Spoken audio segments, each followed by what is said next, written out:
The ties between Ireland and Hollywood go back to the birth of this place. Figure this. An Irish immigrant, an employee of MGM Studios, made the first Oscar statuette. Another Irishman dreamed up the Hollywood sign. The Irish, as we all know, invented the Western. And if it weren't for Irish immigrant William Mulholland, Hollywood wouldn't even exist today. Tonight we celebrate the more contemporary ties. Welcome to the Oscar Wildes, honoring the Irish in film.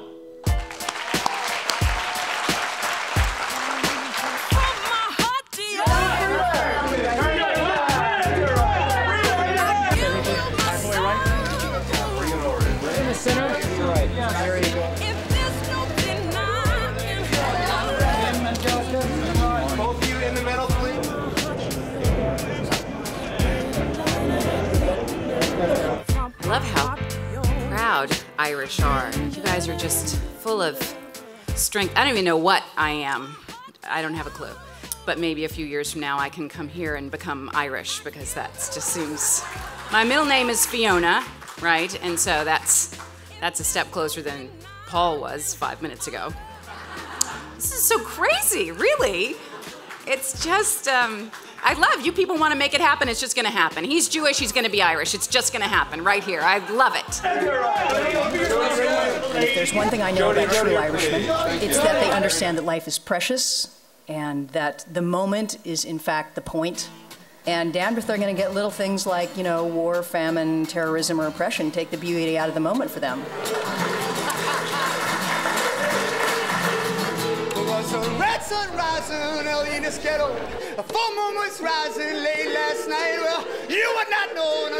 The broader and the wider we keep our definition of Irishness, and certainly Irish film, then I think the better we will be and the better our work will be.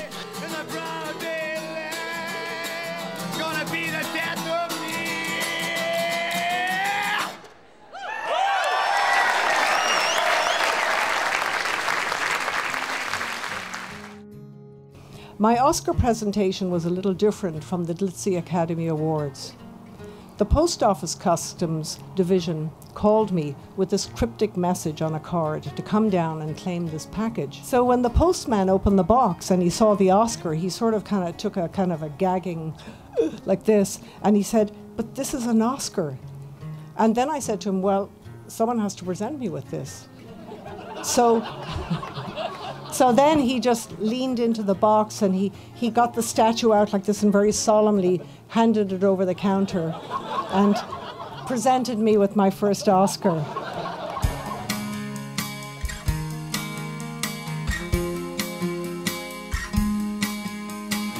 My father was one of the greatest generation. Always gave the same advice whenever I asked him about giving a speech. He would say, "Pike, think of yourself at the body at an Irish wake. Everyone wants you to be there, but nobody expects you to say too much." I was fortunate. I got to go and make a film in Ireland, in Dublin, and I had an incredible time there.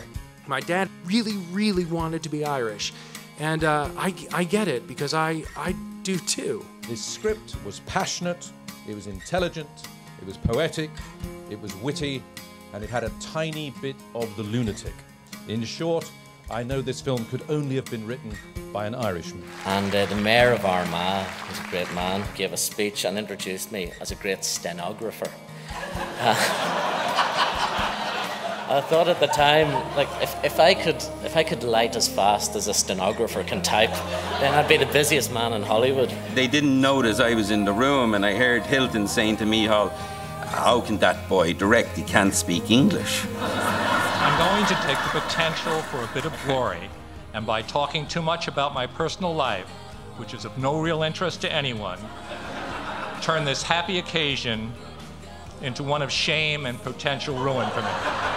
That's what I find film feels like to me in many ways. It feels like the sweet and perfect marriage of comprehension and experience, of the story and the storytellers, of which I'm one of many. My house in Ireland at the minute is in a place called Coney Island that Van wrote a song about, and I can't tell you how good that is for the real estate property in Coney Island. I didn't know it was going to be this kind of thing. I tell you the truth, nobody warned me. but I love Van Morrison. I love it.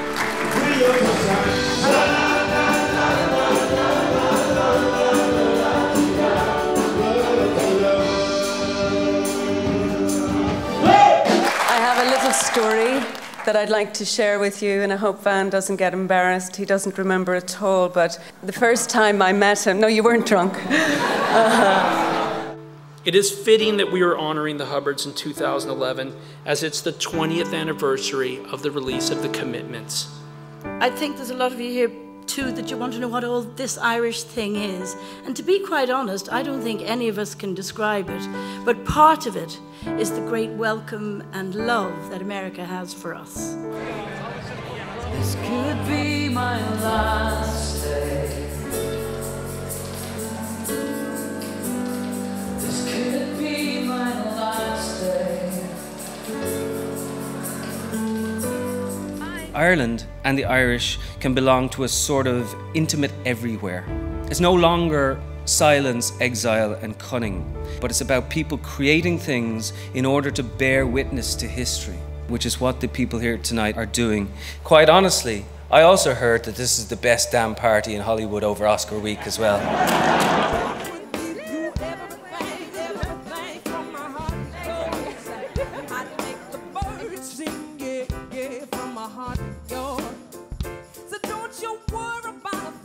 Jonathan Rhys Meyers. There's something about him that is so charismatic and so timeless. Just to say I'm very honoured and flattered by the Oscar Wilde Award. Many thanks to the US-Ireland Alliance. Hi, it's Saoirse here. 4 years ago, my agent called me asking me how to pronounce Saoirse. There was a kid who was thought to be fantastic coming out of Ireland. We used to go to see these movies and it just seemed like an impossible dream. It didn't seem possible in the Ireland I grew up, so that's what I take from this award, and thank you very much. I'm here to talk to you about Hilda Queeley. She was young, with this very short little pixie hairdo, wide, determined eyes. I opened my own agency in Ireland when I was 22. My office was actually a phone booth. And my very first assistants were the workmen who were laying the new water pipes, who would answer the phone to those rare callers when I had stepped away and would basically say, she's indisposed at this moment in time. Michelle Williams is not from Ireland. She's Scandinavian, so her people, in fact, were the Viking hordes that came to Belfast and pillaged. And in a business that's ultimately about storytelling, I'm honored to be acknowledged by the original storytellers. My inability to get up in front of people and talk has proved a disability this season. I believe I gave the shortest acceptance speech in the history of the WGA. You know, accepting cases where the award was delivered posthumously. I've lost my wallet 4 times, twice in Los Angeles, twice in New York. I've never had it returned 1 time. That statistic changed, actually, this last summer when we visited Ireland. When I go to this little Garda station, and there's this one policewoman there, the only person in the whole place. And she looked at me and she smiled and she said, you know, so the wallet's yours, is it? And I said, yes, thank you so much. And she said, how does Lost end? Yeats says, once out of nature, I shall never take my bodily form from any natural thing, but such a form as Grecian goldsmiths make, of hammered gold or gold enamelling to keep a drowsy emperor awake, or set upon a golden bough and sing to the lords and ladies of Byzantium of what is past, or passing, or to come. Thank you very much.